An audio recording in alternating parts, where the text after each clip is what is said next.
G'day. So you may not know, but this is part 2 of 3. If you've not listened to part 1, I strongly suggest you do. I broke it down into 3 parts because it was so hard to talk about, and I couldn't get it done in one because there was too much information. Then it was too hard to get all the way through number 2. So I've done number 3, and that's coming next Tuesday as well. Once all 3 have been released, I'll do a supercut of the whole lot of them so that they're back to back so people can listen to them that way if they want to. Just a quick word. If you send me messages through any of the online system, I've received a couple of negative ones or ones that have impacted me negatively. So I've been a bit shy about responding to messages. I am trying to rectify that.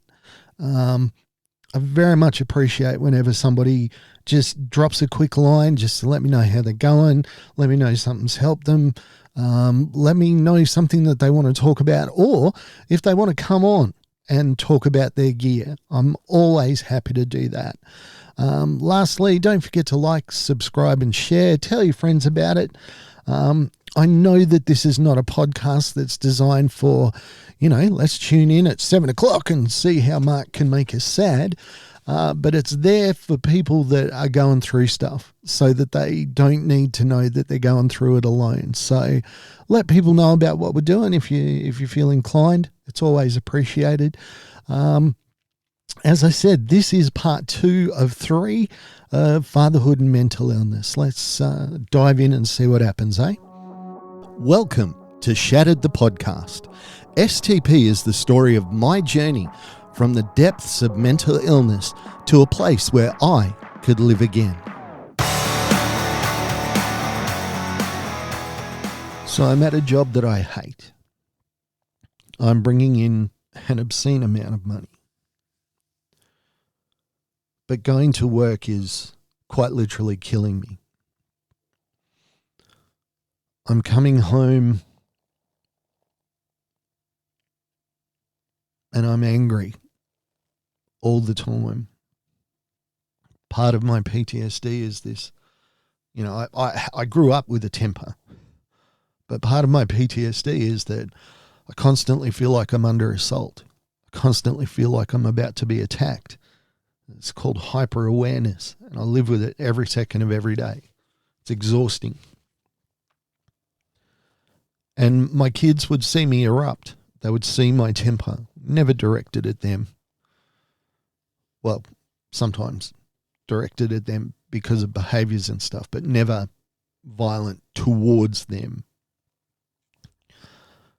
They would see me angry and they would see me throw things and they would see me, just losing my cool.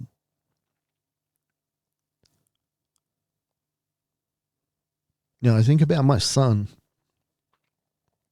He has never known a dad that doesn't have mental illness. My oldest daughter, she can't remember the dad that she had that was just so simply delighted in hanging out with her when she was first born that we used to, being a shift worker, I got to spend so much time with her. We didn't need to send her to daycare most of the time because I would be working an afternoon shift, so I'd have her during the day and I'd hand off to my wife. We'd go to the parks, we'd look at ducks, we would do so many things. And then my daughters and my son, they never really got that innocent time with their dad. That time where he wasn't half in and half out. Because on my good days, I could be there, I could be with them, I could do things, but only for so long. You get about, I have about 3 really good hours in me every day where I can pretend that everything is cool. I can do that for about 3 hours a day, and then I'm wrecked. But fatherhood doesn't stop after 3 or 4 hours. I had plans for my kids. I didn't want them to be device babies, but I couldn't spend the time with them that they needed to bridge that gap. I wanted them to play sport, but I couldn't be around people. There was so much that I wanted for them, things that my father had done for me that I wanted to do for my kids, but I was just mentally unable to do it. Now, I kind of say this joke. I know my kids are going to be in therapy when they grow up. We make the joke every child's going to end up in therapy and they're going to blame their parents. But the thing is, I know exactly what my kids are going to say because I was there. A distant, angry, a guy that they were frightened of. Not that I would hurt them, but that I wouldn't have time for them. Frightened that I would be too angry, that I would overreact to the smallest things.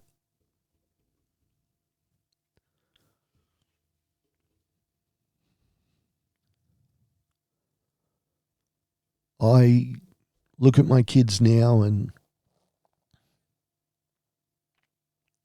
I have to force myself to turn off the guilt. Quite literally, I have to fight it. I have to combat those thoughts. Say, no.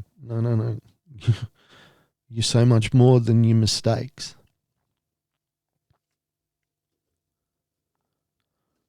Things that I've done for my kids. I've tried to be humble with them. If I lose my temper, I will, when I'm able, I'll come back to them, explain to them that it wasn't their fault. I had to keep reminding myself. Like, I love books. You can't see, but I'm surrounded by books. I love books. One day, my oldest daughter picked up a book and just started ripping pages out of it. And I saw red. The lesson I learned out of that is my daughter is more important than a ripped book. And that's a phrase that I use a lot for myself. My relationship with them is more important than things and stuff and situations. It's first and foremost. But the saddest thing is that I have to remind myself of that. As they get older and as I'm getting better, I can see that they're still gun shy about coming up to me about things. My daughter came home a couple of weeks ago. She was dropped home. She was half cut. She'd had a couple in her. And she didn't want to tell me. And the next day, I said, mate, why were you so worried about telling me? Like, as a non-drinker, I could basically smell her from the front door. I knew she'd been drinking. She doesn't do it often. Well, barely ever, actually. And I said, mate, I don't get upset about these things. And she said, yeah, but deep down, I think you're still going to get upset at me, and I don't want that. And this idea that kids won't tell you important stuff because they're worried that it might upset me. Obviously, they're remembering from their childhood when little things would set me off. And, we'd all say, oh, don't feel guilty about that. Don't feel guilty about that. But the problem is that it's haunting us.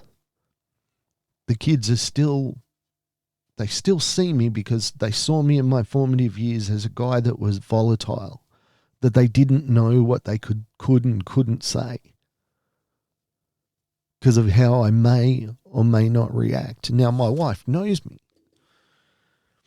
She knows that I'm not a person that wants to go off the handle, that it's my natural state. It's not. It's there. It's part of my personality, obviously, but, it's not my default. So she tries to say to the kids, look, your dad is like the most easygoing bloke in the world. You know, we said when my kids were little, I really only want to have 2 rules. Well, it boils down to 1 rule. I just wanted them to be respectful. You know, that's it. Respect each other, respect their parents, respect their mum, respect their friends. I just wanted them to be respectful and polite.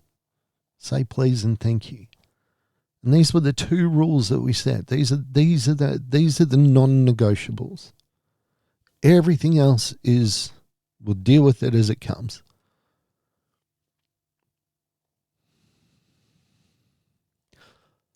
I know that my kids have suffered because I am their father. And I know that the wounds that they carry go very, very deep.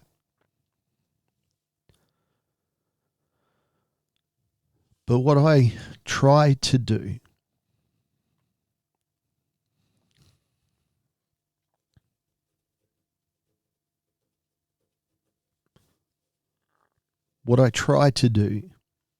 is I try to let them know that I'm trying.